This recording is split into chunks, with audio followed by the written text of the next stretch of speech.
दोस्तों,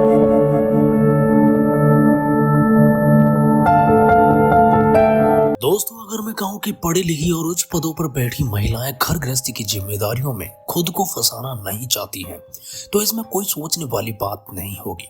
दोस्तों, आज की खबर बेहद ज्यादा इंटरेस्टिंग और मजेदार होने वाली है और ये खबर आपको भी सोचने पर मजबूर कर देगी। तो चलिए बिना टाइम जाया किए हम इस खबर पर नजर डालते हैं। दोस्तों, जैसा कि हम सभी जानते हैं, उद्योगपति मुकेश अंबानी और नीता अंबानी के छोटे बेटे अनंत अंबानी और राधिका मर्चेंट के प्री वेडिंग फंक्शन का आयोजन जामनगर में चल रहा है। 1 मार्च से 3 मार्च तक चलने वाले इस ग्रैंड फंक्शन में शामिल होने के लिए देश से ही नहीं बल्कि अनेक विदेश से भी अनेक सितारे पहुंच चुके हैं। पूरा जामनगर शहर देसी और विदेशी सितारों की चमक से दमक रहा है। शादी के इस फंक्शन में शाहरुख खान, अमिताभ बच्चन, जानवी कपूर, दिशा पटानी, सचिन तेंदुलकर जैसी अनेक हस्तियों सहित इंटरनेशनल हस्तियां, Microsoft founder Bill Gates, BlackRock के CEO Larry Fink, Facebook Meta CEO Mark Zuckerberg, Disney CEO Bob Iger, Hollywood singer Rihanna शामिल हुई हैं। आमतौर पर भारतीय शादियों के फंक्शन शादी की तय तारीख से कई दिन पहले से शुरू होकर शादी के बाद भी कई दिन तक चलते रहते हैं। फिर यहाँ तो शादी देश के सबसे बड़े उद्योगपति के बेटे की है। यह फंक्शन तो 3-4 महीने चलना ही है। अनंत अंबानी की शादी में पहले प्री वेडिंग फंक्शन 1 मार्च से शुरू हुआ और उनकी शादी जुलाई में अब होगी। भारतीय शादियां काफी धूम धड़ाके वाली होती हैं। दूर दूर के रिश्तेदारों और दोस्तों को ढूंढ ढूंढ कर बुलाया जाता है। मेहमानों को जमघट लगता है। कई कई दिन तक घरों में रौनक लगी रहती है। नाच गाना चलता है। रात रात भर विवाह की रस्में होती हैं। खूब पैसा खर्च किया जाता है। पंडितों पुरोहितों पर भी खूब चढ़ावा चढ़ाया जाता है ताकि शादी नाम की संस्था को मजबूती मिल सके। शादी संस्था पूरी दुनिया में कायम है। भारत में शादी के बाद जल्दी से जल्दी लोग बच्चे पैदा करने लगते हैं। दुनिया के अनेक देशों में ऐसा ही होता भी आया है। हालांकि अनेक पाश्चात्य देशों में शादी के बिना भी औरतें बच्चा पैदा करने लगी और उनके देश समाज द्वारा उन्हें स्वीकृति भी मिल गई। बहुत सारी ऐसी महिलाएं हैं, विदेशी भी कहें, जिन्होंने बच्चे तो पैदा किए मगर अपने पार्टनर से शादी नहीं की। वे शादी के बंधन से आजाद खुशी खुशी अपने बच्चों के साथ रह भी रही हैं। ये सोच अब धीरे धीरे दुनिया के अन्य देशों में फैल रही है और भारत भी इससे अछूता नहीं है। आजाद रहने की इस सोच के चलते एशिया के अनेक देशों में शादी नामक संस्था की नींव तो कमजोर हो ही चुकी है। बच्चा पैदा करने की मजबूरी से भी औरतों ने खुद को आजाद कर लिया है। दरअसल अब पढ़ी लिखी और उच्च पदों पर बैठी महिलाएं घर गृहस्थी की जिम्मेदारियों में खुद को फंसाना ही नहीं चाहती हैं। मल्टीनेशनल कंपनियों में काम करने वाली लड़कियों के आगे पैसा कमाने के बहुत अच्छे ऑफर होते हैं। विदेश जाने और दुनिया के देशों में एक्सप्लोर करने के सुपर उनके सपने उनकी आंखों में होते हैं।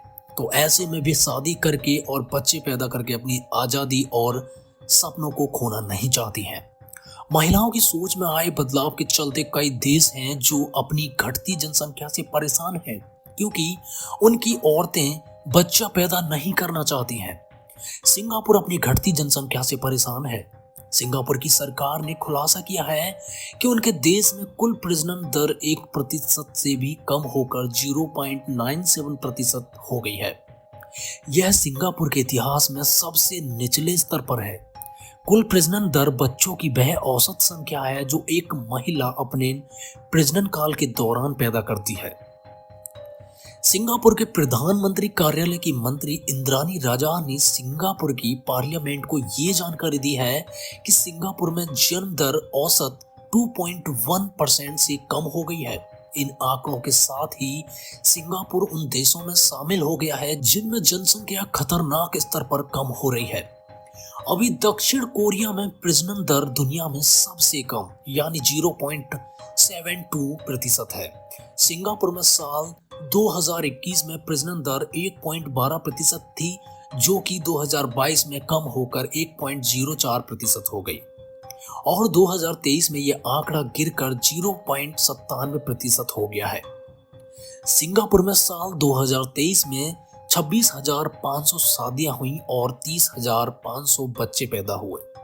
सिंगापुर इन दिनों जनसंख्या के मोर्चे पर दोहरे संकट से जूझ रहा है, जहां एक तरफ सिंगापुर में जन्म दर और प्रजनन दर तेजी से नीचे गिर रही है और ज्यादा बच्चे पैदा नहीं हो रहे, वहीं दूसरी तरफ सिंगापुर की आबादी बूढ़ी हो रही है। ऐसा ही रहा तो आने वाले कुछ वर्षों बाद सिंगापुर में काम करने वाले लोगों की कमी हो जाएगी, जिसका असर सिंगापुर की अर्थव्यवस्था पर भी पड़ेगा। सिंगापुर में जनसंख्या कम होने के कई वजह हैं। कोरोना के दौरान तलाक की संख्या में बढ़ोतरी, बच्चों के पालन पोषण में होने वाले खर्च में बढ़ोतरी, महिलाओं पर बच्चों की परवरिश का दबाव, काम और परिवार के असंतुलन प्रमुख वजह हैं। सिंगापुर में परिवार छोटे हो रहे हैं और अधिकतर दंपतियां पर दोहरी मार पड़ रही है। एक तरफ जहां उनके बच्चों के पालन पोषण पर ध्यान देना पड़ रहा है, वहीं उन्हें अपने बुजुर्ग माता पिता का भी ख्याल रखना पड़ रहा है।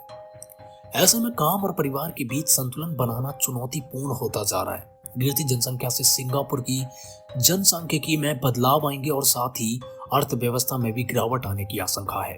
हालांकि वहां की सरकार लोगों के बच्चे पैदा करने के लिए प्रेरित कर रही है और इसके लिए कई तरह की सुविधाएं भी दी जा रही हैं, लेकिन सरकार की कोशिशों का कोई सकारात्मक असर होता हुआ नहीं दिख रहा है।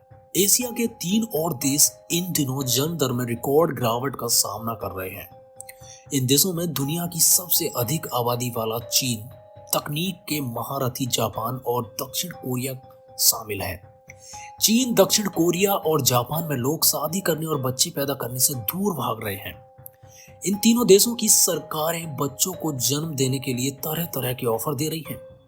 होने वाले माता पिता को सब्सिडी और पैसे भी दिए जा रहे हैं, बावजूद इसके औरतें बच्चे पैदा करने को तैयार नहीं हैं। विशेषज्ञों का कहना है कि जीवन यापन और बच्चों की शिक्षा की उच्च लागत, स्थिर वेतन, विवाह और बच्चों की देखभाल के प्रति सामाजिक दृष्टिकोण इसके लिए जिम्मेदार है। दक्षिण कोरिया, जो दुनिया की सबसे कम प्रजनन दर से जूझ रहा है, उसने 2023 में अपने जनसांख्यिकीय संकट को और भी बदतर होते देखा है। इसके बावजूद ये देश अपने नागरिकों को बच्चे पैदा करने के लिए सैकड़ों अरब डॉलर का प्रोत्साहन दे रहे हैं।